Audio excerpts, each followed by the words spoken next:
Друзья, всем привет! У нас после турнирное интервью с Данилом Дэнди Шутиным. Дань, привет! Привет. Как настроение? Отлично. Это серьезно или нет? Нормально. Ладно, завершились 3 турнира подряд. Кратко, какое у тебя ощущение вот после того, после всех этих поездок? Неудовлетворенности, усталости.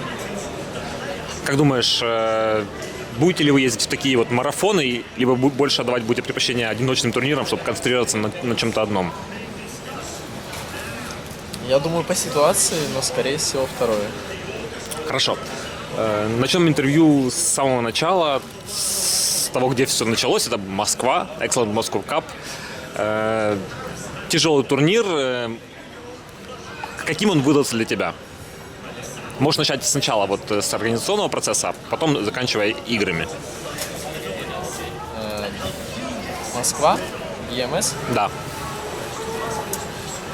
Турнир выдался тяжелым и не очень приятным, потому что нас дидосили, мы не могли играть нормально. Вот. Поэтому все впечатления, они такие затуманены этим дидосом. Сам DDoS, это явление. Лично мне казалось, что есть какой-то недоброжелатель, который вас преследует, потому что у вас и дома дедосили, и на турнирах, и на 3 турнирах подряд были какие-то сложности. Поэтому, как ты думаешь, это связано с каким-то, что у вас есть недоброжелатель, либо просто случайности, кто-то вообще не любит доту и КС? Скорее всего, недоброжелатель, какой-нибудь дурачок. Вот. Реально, это или больной человек на голову, или просто какой-то школьник, я не знаю. Вот, которому делать нечего, потому что я знаю, что дидосить довольно-таки просто. Вот. Которому просто хочется поднасолить, он нашел, как можно узнавать IP, и давил все возможные способы. Как обезопаситься от этого? То есть, что должны предпринимать геймеры, организаторы, чтобы этого не было? Как показали нам турниры, далее, которые исследовали, никак, потому что есть какие-то дыры именно у Valve по ходу дела, вот, и дедосили сервера, и никто не мог себя никак обезопасить. Я знаю, что ты общаешься с Айсфрогом, даешь ему какие-то... Нет? Хорошо, ты не общаешься с Айсфрогом, и что ты ему говоришь, что ты ему не говоришь вот, по поводу дедосов? Были ли у тебя какие-то нежалобы? Нет, ничего не было. На WCA я пожаловался, что мы не можем сыграть, нужна помощь. Игры против СНГшных команд, Empire, Asher, то есть вы турнир там, в принципе, не проиграли, но еще и не выиграли. Решение играть в финал в онлайне приветствуешь? Или думаешь, нужно было сыграть его все-таки сразу? И тогда, возможно, у вас пошло бы все как бы в этой поездке длительной, все Вообще, по-другому. В финальный день мы проснулись там что-то в 7 утра, позавтракали, пошли на веню. Вот. У нас уже в 9, по-моему, начинались игры или что-то такое в этом роде. Вот. Игры растянулись до 3 ночи. 3 ночи только закончился, то есть финал лузеров, правильно? То есть Да. мог начинаться гранд-финал. То есть понятно, да, что второй день турнира мы то есть спали немного, потому что мы в 7 утра проснулись. Были очень уставшие уже, вымотанные. Целый день напряжения этого дедоса постоянно. И мы то есть не могли играть. А если бы играли, то это была бы уже не игра, а хрен пойми что. Вот. Поэтому мы поговорили с Empire, и они согласились, и мы согласились, что и организаторы пошли нам навстречу, что лучше уже доиграть это в онлайне, чем пытаться доиграть это в 3 часа ночи, потому что Да. это жесть. Состав Empire, в нем отсутствует сейчас маг. Как тебе кажется, стала сильнее команда или слабее с этим? Мне кажется, что команда стала слабее. Любые перемены вообще делают обычно команды слабее на первое время. Но время покажет, может быть, у них пойдет без мага, но мне кажется, что он делал много очень в этой команде. Вот. Хотя это только взгляд со стороны, я не могу быть правым, то есть это мое мнение. Сразу после Москвы вы ехали в Китай. Турнир в ВЦА вроде должен был быть крупный турнир, ну, то есть была поддержка правительства. Организация тебя впечатлила или нет? Очень много негативных отзывов я читал во время WCA и после, то есть, хотя мне их даже стало в какой-то момент жалко. Вот. То, что они от DDoS не могли защититься никак, ну, это опять же не их была проблема. Ты уверен, что на ВЦА был DDoS? Я думаю, та же самая проблема была. DDoSили сервера, да. Потому что падали сервера. То есть, так же, как и на ESL. Один в один. Вот. Они не могли от этого защититься. Организация была, в принципе, очень хорошая. У нас были замечательные условия, нас хорошо встретили. Там у них было что-то около 500 волонтеров, которые помогали. 700. 700, простите. Вот. Отель был очень классный. Была еда человеческая, европейская. Удивительно для Китая. Да. И, то есть, ну, в принципе, для нас это был довольно-таки положительный опыт. И компьютеры не лагали, и, ну, то есть, сцена была нормальная. Единственное, что стульчики там, конечно, такие, ну, это уже такое, все мелочи. Вот. И, в принципе, все было бы нормально, если бы не вот начались эти вот проблемы с DDoS, которые там растянули опять нам игры, поломали расписание и все такое. Относительно самих игр, у вас была первая игра против Ньюби, настрой был достаточно боевым, и ну, игры все были такие очень напряженные, то есть каждую из этих игр вы ну, как бы на всех турнирах не проиграли в салат. Поэтому что пошло не так в играх с Ньюби? Вроде у них тоже перемена в составе была. Вообще изначально пошло не так все, начиная с EMS. То есть мы поехали на турнир, мы готовились, ну как, то есть мы играли много официальных игр, очень много. То есть мы в принципе были готовы, я считаю, очень даже хорошо и могли показать очень хорошие результаты, если бы версия Dota была 6.81. Вот, я уверен, ну, у меня была прям сильная уверенность того, что мы легко пробьемся в финал и еще и там всех развалим. Вот. Но на деле, приехав на EMC, версия сменилась на 6.82, вот, и там произошли очень глобальные изменения, которые именно тронули, вот, просто полностью перевернули доту. Это изменения в голде и XP, то есть как она там прибавляется за киллы и так далее. И ясен пень, что мы без какой-либо подготовки, мы не играли вообще никаких игр, и на EMC для нас это было так вот, то есть во что верим, как изменения, что изменили, то есть для нас что верим, то и пикаем. Но изменения для всех команд. Да, изменения для всех команд, но кто-то адаптируется под них быстрее, кто-то медленнее, кому-то они более, то есть сопутствуют, кому-то менее. Для нас это не самые лучшие изменения, но я потом буду рассказывать, расскажу почему. Вот, соответственно, на EMC оно может еще как-то не отобразилось, потому что соперники были не такие сильные, как на WCA или ESL. То есть не в обиду никому, но просто действительно не такие сильные. А вот когда мы уже приехали на WCA, мы для себя осознали вот уже при игре с Ньюби, что в принципе Dota перевернулась вверх дном. То есть во всех трех играх, мне кажется, я точно не помню, но если вспоминать, то, по крайней мере, в 2 из 3 я точно помню, что мы лидировали жестко. То есть в начале игры у нас было преимущество, мы там, как обычно, ломали все 3 линии, все было замечательно, но потом в какой-то момент... Вы не могли зайти на хайграунд? Ну, то, что мы не могли зайти на хайграунд, это была одна проблема, да. То есть если у тебя нет героев, которые ломают хайграунд, то игра будет затягиваться. Если игра будет затягиваться, то потом где-то 1-2 размена, и Networks и Gold в игре примерно начинают сравниваться. А это на руку обычно лайнапам, у которых сильнее лейтгейм, больше какого-то потенциала в лейтгейме. Соответственно, у Ньюби там в одной игре была Спектра, во второй игре там тоже что-то было там, ну, немножко сильнее лейт, чем у нас. И мы 2-0 уже отлетели, правильно? 0-2. Ну, вот. 2-0. 2-0. Отлетели. От Ньюби. Соответственно, 2 игры мы вроде бы и могли и отжать. Если бы это была 6.81, я уверен на 100%, что мы бы отжали эти игры вообще изи. Вот. Ну, то есть в первой игре, там, где у них была Спектра, мы сделали ошибку, что последним баном...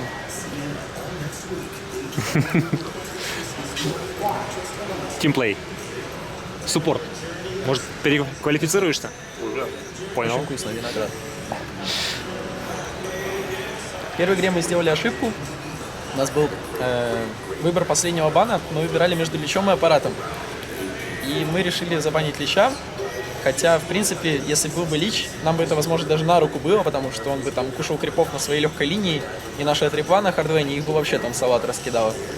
Вот. Ну или, допустим, на начале было бы так себе, но потом, если бы мы играли так, как мы играли, а мы просто разнесли все в хлам. То есть у нас преимущество было нереальное, у Сашки там было 19 тысяч нетворков на гирокоптере, когда у вражеской спектры 12. Вот. Ну и там у нас там тоже по 12, у меня у Магнуса, там еще у кого-то. То есть, все, то есть салат, игра выиграна. Вот. Но потом за счет аппарата ультимейтов и спектры байбеков и наших каких-то глупых действий, вот, они перевернули игру очень быстро, и спектра в гейме как бы сильнее намного. То есть спектра плюс ДП, чем гирокоптер там с Магнотауром и компанией. Вот. Но должны были выигрывать эту игру. Если было 6 vs 1, я уверен, что выиграли. Вторая игра, в принципе, похожая. То есть мы, опять же, у нас пики были очень агрессивные, активные.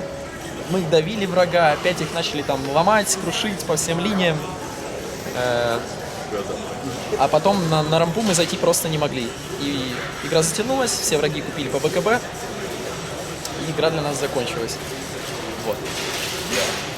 Хорошо, сейчас мы еще поговорим о новой версии в новом патче. Следующая игра была против Cloud9. В последнее время вам катастрофически не везет против американских команд. Когда последний раз выиграли, я даже не помню. Ты помнишь? Что? Когда последний раз выиграли против американских команд? Да, сколько мы раз с ними играли? Ну, не новым составом, а даже со старым составом. Я не считаю, что какая-то особенность американских, не американских. Cloud9 вообще тяжело американской командой назвать. Ну, тем не менее, а что было не так в той игре? Там немец, румын и швед. То есть 3 игрока. Ну, почему-то как-то за ними закрепилось, что американская. Ну, понятно все. Олежка. Пайвайдай. Давай об играх Об играх? против Cloud9. Для них эта версия, то есть, была намного лучше. Если можно заметить такую тенденцию, то вот команда Alliance и команда Cloud9. Для них это чуть ли не идеальные перемены, потому что у них одни играют на Internal Envy, причем там и не только это. То есть в этой версии перемены, помимо того, что вот эти нетворфы голда примерно там сравниваются где-то в середине игры и лейтгейме, из-за этого рулят такие герои, как Террорблейд, Спектра, Нага Сирена, там, Медуза, ну, к примеру. Я эти 4 всегда называю, хотя, наверное, можно еще каких-то придумать, каких-то таких более лейтовых. Вот. Почти Баратру, да. Ну, какой-нибудь там Морф и так далее. Но в основном вот эти 4. И для команды C9 и Alliance это очень круто, потому что одна команда играет на Eternal Envy, он забивает на свою команду, фармит всю карту, ездит, сплит-пушит на этих героев, вот которых я поназывал. Ну, в большинстве случаев. И то же самое команда Alliance, которые играют на воду, да. Вдобавок, у команды C9 есть какой-нибудь Пайвайдай саппорт, который может там загулять 10 раз, пойти умереть. А в этой версии, если у тебя очень маленький нетворк и ты маленького левела, то то, что ты умираешь врагу, практически ничего не дает. Почему я говорю, что я очень не люблю, мне очень не нравятся перемены, потому что ты можешь лидировать 20-0 по фрагам, но это ничего не значит, потому что враг фармит лучше, чем ты. Ты делаешь ударение на киллах, враг делает ударение на фарме. В итоге какая-то одна драка в мидвейт-гейме, переворот, и все твои 20 киллов как бы в заднице. Мы, в принципе, видели такие игры на WCA, когда Cloud9 там лидировали, нет, вернее, проигрывали со счетом там 20-5, да, ГД, раз выиграли там и так далее. Но с точки зрения интеракшена, смотреть такие игры интереснее же. Нет, наоборот.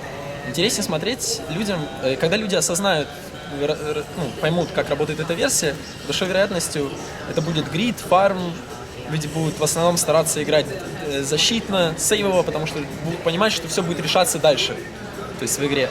Соответственно, людям, наоборот, интересно смотреть на экшен, чтобы было много гангов, там, переворотов, драк в начале игры, в середине, чтобы это себя оправдывало. Вот. А в этой версии это абсолютно невыгодно, оно себя не окупает. Выгодно просто фармить. Вот. Выгодно, чтобы у тебя был такой вот классный Террорблейд, который выйдет там 4-5 слотов на 35-й минуте и сможет там сломать базу врагу, к примеру. Ну что-то в таком роде. Вот. Ты говоришь, что команды Alliance и Cloud9 играют на Лоду и Eternal Envy. Ну, у Да, вас... так вот, я про Павайдая говорил, то, что он может 10 раз пойти умереть, и это, возможно, даже будет не минус, а плюс команде, потому что он дает там копейки за смерть, но он идет в вражеский лес, и он стягивает туда всю команду врагов. То есть, о, фраг, ну ты же пойдешь его убивать, а получается, что это тебе невыгодно. То же самое на ESL, если там посмотреть за какой-нибудь командой Vichy Gaming, которые играли против Team Secret, там был Ice Ice на Баратруме, который там, его команда забирает Рошана, он бежит, чаржится на кого-то на вражескую базу, забегает на вражескую базу, не отменяет чардж, вламывается в кого-то, его убивают, но он стянул всех врагов, пока его команда забирает Рошана. Он умирает там 5-й раз, у него чуть ли не 0-5 счет. Ему все равно, потому что он делает правильно то, что он умирает. Это абсурд.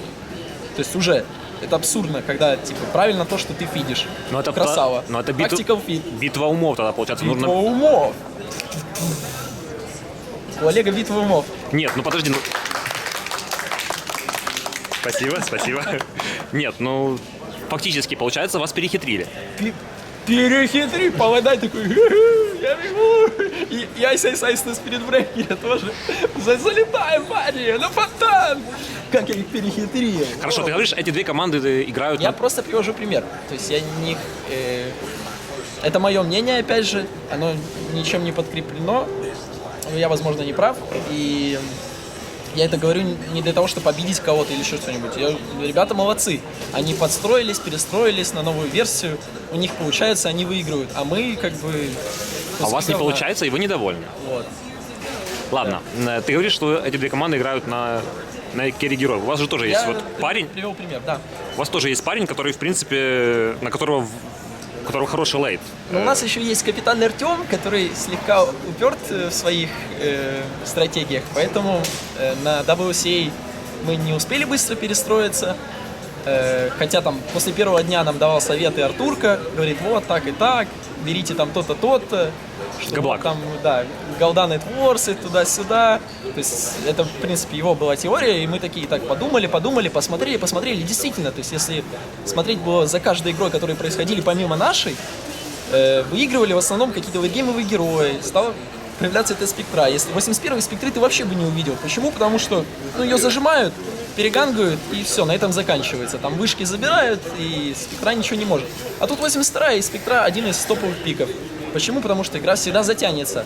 Она всегда зайдет, настанет какой-то момент, когда ты убьешь у врагов там 3 героя, а тебе убьют 2. И ты получишь меньше или даже потеряешь, хотя ты убил 3. Примерно одного там уровня, возможно. А тебе убьют 2 и получат больше денег. Просто из-за разницы там в нетворсах и вот этой новой системе. Голды и экспы. Вот. Что я опять же считаю, что, может, с одной стороны оно как-то и правильно, а с другой стороны оно превращает игру в более терпильную, фармильную. Ну, нужно адаптироваться.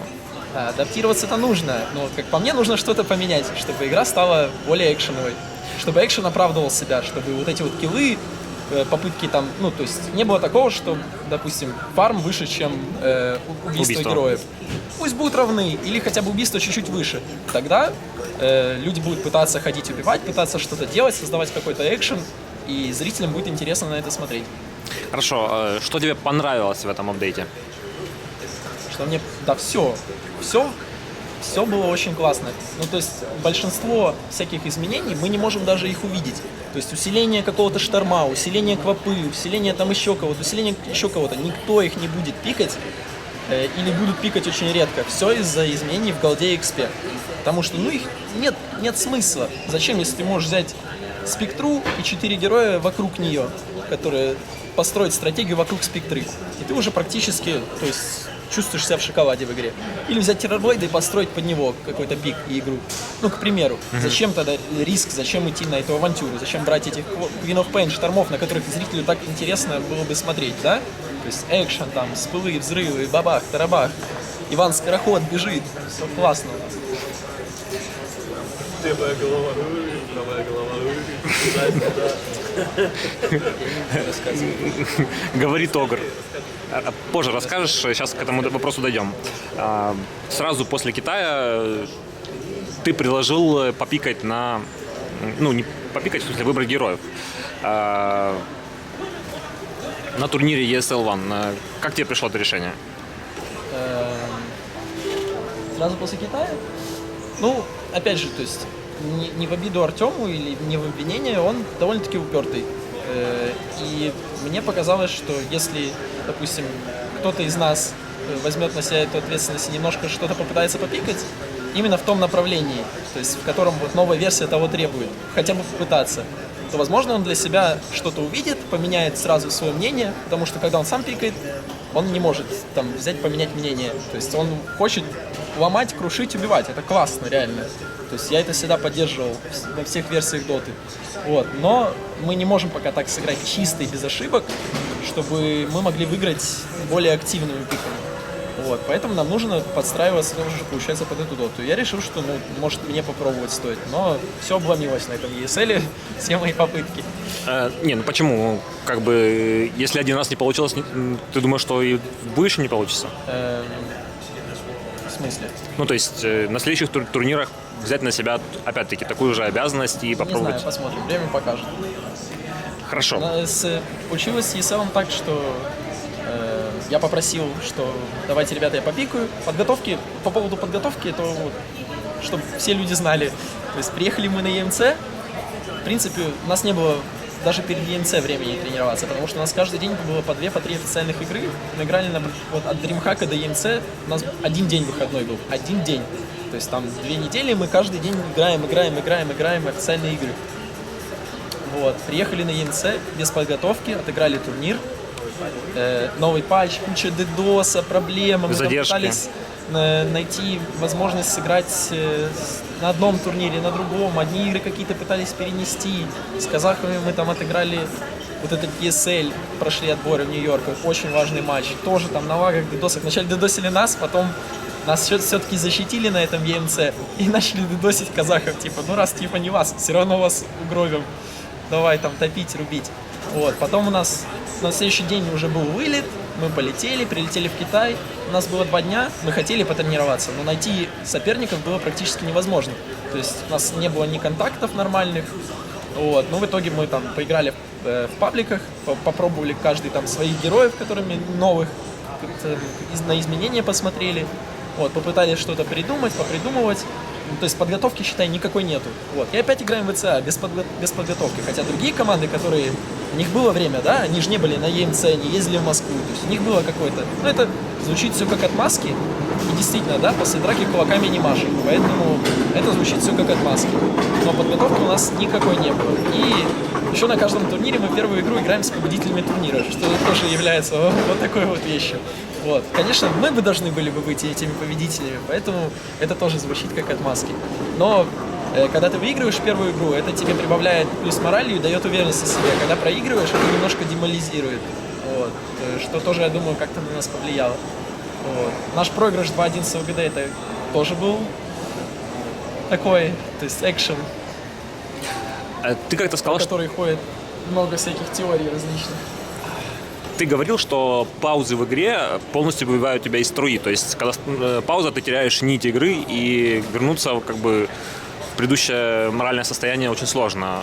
Так ли это? На International вообще запрещены паузы. И так должно быть, в принципе, на каждом турнире. А если технические проблемы? Ну вот сейчас все больше и больше. Вот у нас просто без пауз уже не бывает игр, как по мне. Так я смотрю, на ESL там в одной игре по 5-6 пауз. Там на ВЦА отложится куча этих пауз. Такого быть не должно. И вот по своему опыту говорю, и это не только мое мнение, я думаю, со мной все игроки согласятся. Когда ты жмешь паузу, у тебя идет какой-то ритм в игре.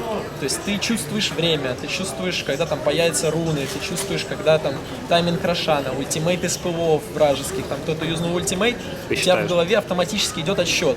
Ну, то есть примерный. Там вот примерно через столько у такого-то героя будет ультимейт. Примерно. Ты там не супер какой-то жесткий задрот, там точно наизусть все там цифры знаешь, и у тебя отсчет идет в уме. Нет, но примерно ты чувствуешь. Только пауза, ты абсолютно выбиваешься в игре. Мысли сразу начинаешь думать о разном, там, о другом, о третьем, о десятом. И когда идет анпауз, на кого-то это лучше влияет, на кого-то это хуже, но это уже совсем другая дота, она меняется. И так с каждой паузой.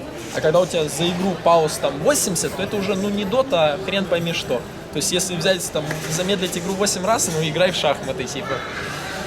Вот. И от этого, ну, то есть это никому не на пользу и во вред. Очень много всяких там вещей, там, я помню, с C9 мы где играли. Где-то мы играли, нажали паузу, не помню, где играли. Нажимаем unpause, там, 3 БКБ, навеки, да.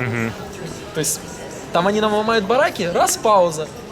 Что-то, то есть только мы такие планируем, ну давайте сделаем это, там. Они тоже планируют. Нажимаем unpause, ребята просто нажимают 3 БКБ одновременно и добивают бараки. Не было бы этой паузы, не было бы БКБ, возможно, была бы уже другая история. Вот тебе пример там паузы, которая там кардинально может что-то поменять. Пауза в драке, пауза еще где-то. Ну, в общем, это всегда ломает игру. Этого не должно быть, организаторы должны об этом думать. Не знаю, как подходить так, чтобы пауз не было в игре.